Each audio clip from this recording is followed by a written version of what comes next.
নমস্কাৰ friend, fitness Assam চেনেললৈ আপোনালোক সকলোলৈ স্বাগতম জনাইছোঁ। আজি মই লৈ আহিছোঁ 2014 চনৰ আহি যোৱা Assam police previous question paper. তো আপোনালোকে কিমানটা শুদ্ধকৈ কৰিব পাৰিছে কমেণ্ট কৰি জনাব আৰু বেলেগৰ লগত ভিডিঅ'টো শ্বেয়াৰ কৰি দিব। কুৱেশ্যন নম্বৰ 1, মাধৱদেৱৰ জন্ম ক'ত হৈছিল? ক লেটিকে পুখুৰী, খ বৰদোৱা, ঘ লখিমপুৰ, ঘ নগাঁও। শুদ্ধ উত্তৰটো হৈছে ক লেটিকে পুখুৰী। কুৱেশ্যন নম্বৰ 2, স্বচ্ছ ভাৰত অভিযান ক'ৰ পৰা আৰম্ভ হৈছিল? ক গুজৰাট, খ ৰাজঘাট, ঘ থানে, ঘ বাংগালুৰু।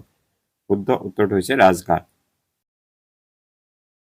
কুৱেশ্যন নম্বৰ 3, প্ৰথম আহোম ৰজা কোন আছিল? ক চুহুংমুহুং, খ প্ৰতাপ সিংহ, ঘ চুকাফা, ঘ ৰুদ্ৰসিংহ। শুদ্ধ উত্তৰটো হৈছে চুকাফা, অপশ্যন ঘ। কুৱেশ্যন নম্বৰ 4, আমেৰিকাৰ ৰাজধানী কি? ক লণ্ডন, খ ৱাশ্বিংটন ডিচি, ঘ কেনবেৰা, ঘ ভিয়েনা।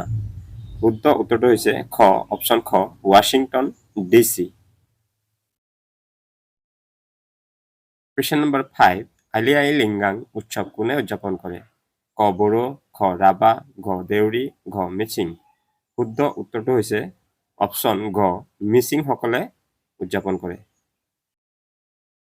কুৱেশ্যন নম্বৰ 6, পানিপথৰ দ্বিতীয়খন যুদ্ধ কেতিয়া হৈছিল?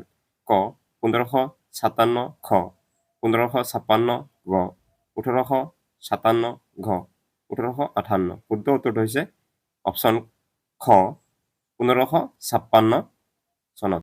কুৱেশ্যন নম্বৰ 7, নামগুহা কোনে লিখিছিল? ক মাধৱ কন্দলী, খ শংকৰদেৱ, ঘ মাধৱদেৱ, ঘ ৰাম সৰস্বতী। শুদ্ধ উত্তৰটো হৈছে অপশ্যন ঘ মাধৱদেৱ। মাধৱদেৱে নামগুহা ৰচনা কৰিছিল। কুৱেশ্যন নম্বৰ 8, উজনি অসমৰ প্ৰথম চাহ বাগিচা কোনে প্ৰতিষ্ঠা কৰিছিল? ক তৰুণৰাম ফুকন, ঘ মণিৰাম দেৱান, ঘ পিয়লি ফুকন, ঘ দেৱনাথ। শুদ্ধ উত্তৰটো হৈছে অপশ্যন খ মণিৰাম দেৱান। কুৱেশ্যন নম্বৰ 9, অসমত কিমানখন জিলা আছে? ক 31, খ 33, ঘ 34, ঘ 35। শুদ্ধ উত্তৰটো হৈছে অপশ্যন ক 31খন।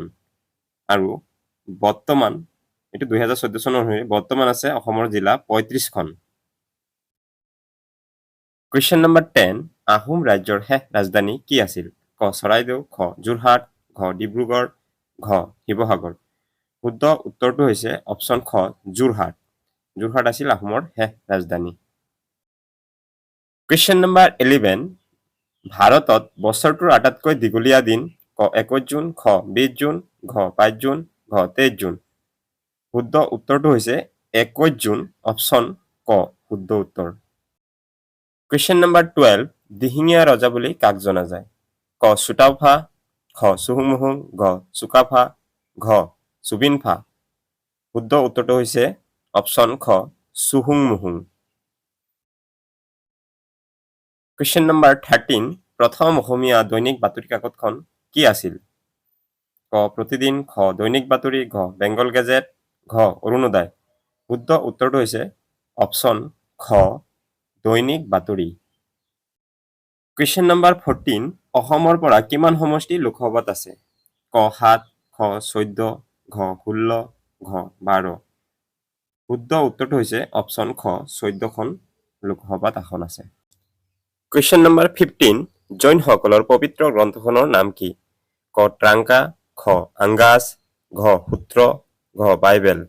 শুদ্ধ উত্তৰটো হৈছে খ আংগাছ। কুৱেশ্যন নম্বৰ 16, ইয়াণ্ডাবু সন্ধি কেতিয়া স্বাক্ষৰিত হৈছিল? ক 1824, খ 1825, ঘ 1826, ঘ 1827। শুদ্ধ উত্তৰটো হৈছে অপশ্যন ঘ 1826 চনত ইয়াণ্ডাবু সন্ধি স্বাক্ষৰিত হৈছিল। কুৱেশ্যন নম্বৰ 17, বশিষ্ঠ মন্দিৰ কোনে নিৰ্মাণ কৰিছিল? ক প্ৰতাপ সিংহ, ঘ ৰুদ্ৰসিংহ, ঘ ৰাজেশ্বৰ সিংহ, ঘ গদাধৰ সিংহ। শুদ্ধ উত্তৰটো হৈছে অপশ্যন ঘ ৰাজেশ্বৰ সিংহই বশিষ্ঠ মন্দিৰ নিৰ্মাণ কৰিছিল। কুৱেশ্যন নম্বৰ 18, নামেৰী বন্যপ্ৰাণী অভয়াৰণ্য ক'ত অৱস্থিত? ক কাৰ্বি আংলং, ঘ শোণিতপুৰ, ঘ দৰং, ঘ ডিব্ৰুগড়। শুদ্ধ উত্তৰটো হৈছে অপশ্যন খ শোণিতপুৰত নামেৰী বন্যপ্ৰাণী অভয়াৰণ্য অৱস্থিত। কুৱেশ্যন নম্বৰ 19, ক্ৰিকেট বিশ্বকাপ 2019 ক'ত অনুষ্ঠিত হৈছিল? ক ইংলেণ্ড আৰু ৱেলছ, খ অষ্ট্ৰিয়া, ঘ ভাৰত, ঘ জিম্বাবুৱে। শুদ্ধ উত্তৰটো হৈছে অপশ্যন ক ইংলেণ্ড আৰু ৱেলছ।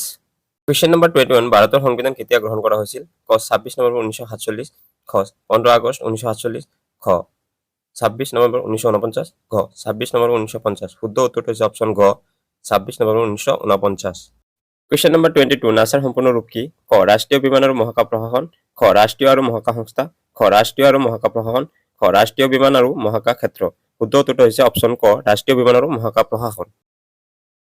কুৱেশ্যন নম্বৰ 23 পলাচী যুদ্ধ কেতিয়া হৈছিল? ক 1857, খ 1757, ঘ 1657, ঘ 1858। শুদ্ধ উত্তৰটো হৈছে অপশ্যন খ 1757 পলাচী যুদ্ধ হৈছিল। কুৱেশ্যন নম্বৰ 24 অসমৰ ৰাজ্যিক প্ৰাণী কি? ক এক শিংযুক্ত ঘৰ, ঘ পিকমি হাঁহ, ঘ ভাগ, ঘ হাতী। শুদ্ধ উত্তৰটো হৈছে অপশ্যন ক এক শিংযুক্ত ঘৰ অসমৰ ৰাজ্যিক প্ৰাণী। কুৱেশ্যন নম্বৰ 25 ইজৰাইলৰ ৰাজধানী কি? অপশ্যন ক জেৰুজালেম, খ ঢাকা, ঘ তেহৰান, ঘ কাবুল। শুদ্ধ উত্তৰটো হৈছে অপশ্যন ক জেৰুজালেম ইজৰাইলৰ ৰাজধানী। কুৱেশ্যন নম্বৰ 26 অসম সাহিত্য সভা কোন বছৰত প্ৰতিষ্ঠা হৈছিল? ক 1917, খ 1918, ঘ 1919, ঘ 1920। শুদ্ধ উত্তৰটো হৈছে অপশ্যন ক 1917 চনত অসম সাহিত্য সভা প্ৰতিষ্ঠা হৈছিল। কুৱেশ্যন নম্বৰ 27 ভাৰতৰ প্ৰথম উপৰাষ্ট্ৰপতি কোন আছিল? ক ৰাজেন্দ্ৰ প্ৰসাদ, খ এপিজে আব্দুল কালাম, ঘ সৰ্বপল্লী ৰাধাকৃষ্ণন, ঘ প্ৰণৱ মুখাৰ্জী। শুদ্ধ উত্তৰটো হৈছে অপশ্যন ঘ সৰ্বপল্লী ৰাধাকৃষ্ণন আছিল ভাৰতৰ প্ৰথম উপৰাষ্ট্ৰপতি। কুৱেশ্যন নম্বৰ 28 ভাৰত পাকিস্তান সীমান্তক কি বুলি জনা যায়? ক ৰেড ক্লিফ লাইন, খ মেকমোহন লাইন, ঘ চীন ৰাছিয়াৰ সীমা, ঘ আন্তঃৰাষ্ট্ৰীয় সীমান্ত। শুদ্ধ উত্তৰটো হৈছে অপশ্যন ক red cliff line. Question number 29 অসমৰ প্ৰথম ৰজা কোন আছিল? ক নৰনাৰায়ণ, খ বান ৰজা, ঘ বানৱৰ্ত, ঘ মহিৰাংগ দানৱ। শুদ্ধ উত্তৰটো হৈছে অপশ্যন গ মহিৰাংগ দানৱ আছিল অসমৰ প্ৰথম ৰজা।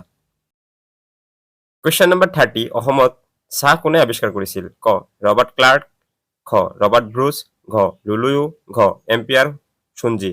শুদ্ধ উত্তৰটো হৈছে অপশ্যন খ ৰবাৰ্ট ব্ৰুচে অসমত চাহ আৱিষ্কাৰ কৰিছিল। কুৱেশ্যন নম্বৰ 31 অসমৰ মুঠ মাটিকালি কিমান? ক ৭৮,৪০০ বৰ্গ কিলোমিটাৰ, খ ৬,৭৯৮ বৰ্গ কিলোমিটাৰ, ঘ ৭৮,৪৩৮ বৰ্গ কিলোমিটাৰ, ঘ ৮৭,৬৭৭ বৰ্গ কিলোমিটাৰ। শুদ্ধ উত্তৰটো হৈছে অপশ্যন গ ৭৮,৪৩৮ বৰ্গ কিলোমিটাৰ অসমৰ মাটিকালি। কুৱেশ্যন নম্বৰ 32 কেতিয়া ৰবীন্দ্ৰনাথ ঠাকুৰে নোবেল বঁটা পাইছিল? ক 1911 চনত, খ 1913 চনত, ঘ 1905 চনত, ঘ 1912 চনত। শুদ্ধ উত্তৰটো হৈছে অপশ্যন খ 1913 চনত ৰবীন্দ্ৰনাথ ঠাকুৰে নোবেল বঁটা পাইছিল। কুৱেশ্যন নম্বৰ 33 ভাৰত ত্যাগ আন্দোলন কোন বছৰত আৰম্ভ হৈছিল? ক 1942, খ 1943, ঘ 1944, ঘ 1945। শুদ্ধ উত্তৰটো হৈছে অপশ্যন ক 1942 চনত ভাৰত ত্যাগ আন্দোলন আৰম্ভ হৈছিল। কুৱেশ্যন নম্বৰ 34 কোন বছৰত শৰাইঘাট যুদ্ধ হৈছিল? ক 1682, খ 1657, ঘ 1671, ঘ 1672। শুদ্ধ উত্তৰটো হৈছে অপশ্যন গ 1671 চনত শৰাইঘাট যুদ্ধ হৈছিল। কুৱেশ্যন নম্বৰ 35 কিহৰ বাবে বিখ্যাত সৰ্থেবাৰী? ক মাটি, খ কাঁহ ধাতুৰ বাচন, ঘ বাঁহ আৰু বেতৰ হস্তশিল্প, ঘ ঔষধ আৰু বনৌষধি। শুদ্ধ উত্তৰটো হৈছে অপশ্যন খ কাঁহ ধাতুৰ বাচন। কুৱেশ্যন নম্বৰ 36 জয়মতী চলচ্চিত্ৰ কোন বছৰত মুক্তি পাইছিল? ক 1955, খ 1835, ঘ 1953, ঘ 1935। শুদ্ধ উত্তৰটো হৈছে অপশ্যন গ 1935 চনত। কুৱেশ্যন নম্বৰ 37 লোকপিয়ল 2011 অনুযায়ী অসমৰ বৰ্তমান জনসংখ্যা কিমান? অপশ্যন ক 3,12,00,000, খ 4,12,00,000, ঘ 5,14,00,000, ঘ 2,11,00,000। শুদ্ধ উত্তৰটো হৈছে অপশ্যন ক 3,12,00,000।